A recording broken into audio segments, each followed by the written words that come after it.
Sally, and in today's video I am showing you how I put together my second day in the life for 2020. I'm using a day in the life kit that we offered earlier this year with 3x4 cards. I'm adding my journaling on top with vellum.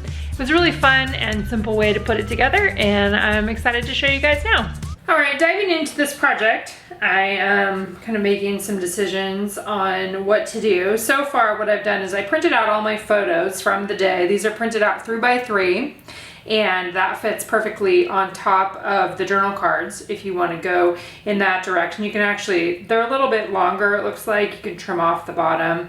And then what I'm thinking for the words that I used is I printed all my journaling out on vellum.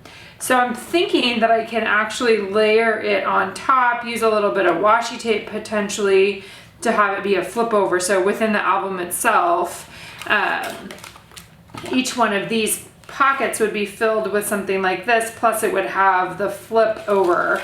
I gotta figure out, you can create that on the other side by using a craft knife to slice that open a little bit there. So this is my initial thought. I'm also thinking that I can use the half circles on some of these on top of the vellum most specifically, and then potentially also add on some of the core cards. I don't know yet for sure. With this project in particular, I don't do a lot of extra embellishing. I kind of just like it to be how it is. I also have the tag set here. I don't think I'm going to end up using these tags. These were also sold in the shop with this release. I think I pulled out a couple of them out to add into my December daily. I think that they can fit in with that as well, and potentially use these for another project in the future. So I have those there. I have the chipboard, but I think I'm going to focus more on words, photos, getting in the album, potentially using something like this, and maybe this gets stamped on. I'm not sure yet. We'll see. Like I said, I haven't figured that part out yet. So next step for me is essentially adhering these down, figuring out what washi tape I want to use on the top for these. I have a bunch. I might just use something really simple like a grid, a red grid like that. I also have a blue or bluish greenish one. I think these came from the same place. Use one or both of those to create the actual flip up. So that is the next step in the process for me. All right, so diving into what I would basically call production mode, this phase of the project. Basically what you're going to see me doing here is cutting up the vellum pieces. So this is a printable vellum, and I've linked that for you guys below. I printed it on my Epson XP 15000 printer. You can print it on any inkjet printer. You just want to make sure that you get inkjet printable vellum. And the one that I use, like I said, is listed below. I love printing on vellum. It's a super fun way to add just a little bit of something else. This could also be done on transparency, which is what I considered doing first. And then I just happened to grab the vellum. So what I'm doing for each of my cards here is cutting out that vellum piece. I arranged that just in Illustrator. You can also do it in Photoshop. You could do it in Word just to get your words on there. And I copied and pasted directly from Instagram, which is where I posted during the actual documenting day. So that makes it super easy for me to just copy and paste those into a document and then print them on vellum and then come to bring it to my table and print it out. So after I have cut up the vellum, I'm adding it on there, and I'm using a strip of washi tape. I did end up using that. I ended up using, it's kind of a bluish green color, which I also linked for you guys below. It's from Amazon, and it comes in a package with the red that I also showed on there. So it's a super usable set of washi tape, and I'm happy that I was using it. So I put just a little bit of it on the front side and then more on the back, and then I'm also trimming off the edges with my scissors. I decided to go ahead and use those half circles, the little half circle pad that came in there. I had a few vellum journaling pieces that are, there's too many words, and so I didn't add those on those ones, but for the rest of them I did, and I varied the height or the size of the half circle on there just depending upon how much space was available below. I printed out one more photo. I'm not sure what happened to that one. I thought I had it out on my desk, but I couldn't find it. So finished that one up, cut it out, and then I had all of my pieces of vellum there set up and ready to go through that next part of the process, which is actually going through and doing the adhesive or the washi tape on each ones to create the flip up.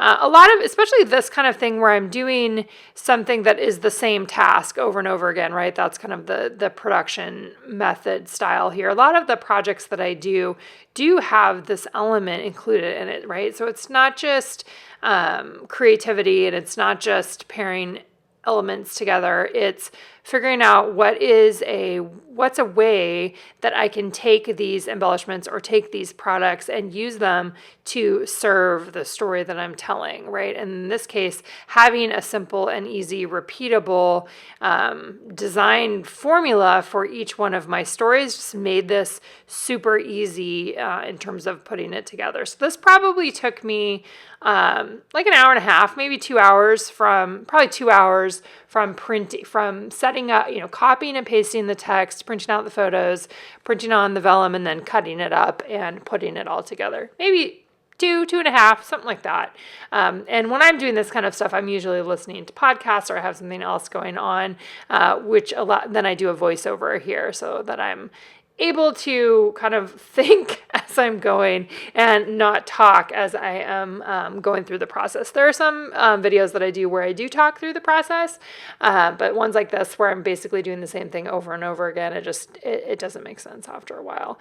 So you can also see that there have definitely been times where I've needed to trim things off along the edge, and so I just have my pair of very sharp scissors available to me to be able to do that. I ordered some more scissors recently because, as many of you guys know, they have a tendency to leave the spot where they are supposed to be. And we have house scissors and other kind of scissors that are available for the people in the house to use. But for some reason, they always end up taking the ones out of my office. So right now I've collected them all from all of those random spots in the house, and I have a good selection of scissors. So here we go. I'm adding on and then trimming off the another one of those half circles.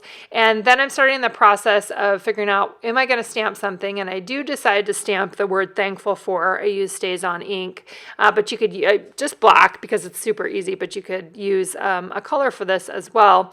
And then I thought about using the cork hearts, and I ended up just deciding against it and kept it super simple, and used the tiny attacher to attach the flip up portion there. And then the other thing I did is I did take a craft knife and I cut a slit. I didn't show it on here because it's hard to see because my face is right in the way, but I cut a slit in the actual page protector there to be able to accommodate the back side thing that gets, the card that gets slipped into the back side is able to flip up as well. You got to be careful when you do that. You don't want to cut, here you can see how I'm doing it. I use a ruler and then a craft knife. Like I said, you can't actually see it. There's my craft knife.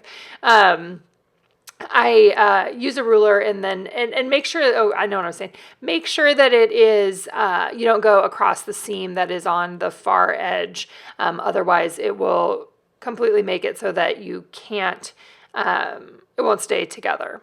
So something to keep in mind, that this is totally possible to be able to do that, to create it where it is, an interactive thing on the back, which I love that option of being able to do that with the page protectors.